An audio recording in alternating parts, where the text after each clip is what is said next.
Hey guys, and welcome back to the channel How to Guide. In this tutorial, we're gonna look at how to do the messenger heart effect short video. Now let's begin. Initially, do make sure that you have the messenger application installed in your mobile device. In case you have not, do install it right now. As you can see, I have already logged into my account. In case you have not logged in, do log in right now to your messenger account. Now let's look at how to do the messenger heart effect. Right, here's my friend Greg. I'm simply gonna go to your chat right here. You guys do that to your friend's chat as well.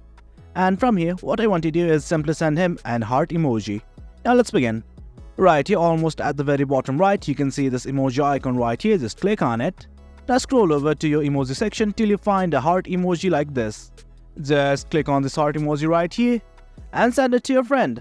And as you can see, the short messenger heart effect video has been created. It's nothing complex. And in case you want to send a message like this, you also have the option. Right here, I've typed a message, and from here, what I want to do is simply click on this search icon right in this text box. And from here, you can also send effects like this. Here's the heart icon. You can send it like that as well. Well guys, that's it for the video. That's how we do the messenger heart effect short video. Hope you guys found this video informative, and for more content like this, do remember to hit like, share and subscribe. Thank you.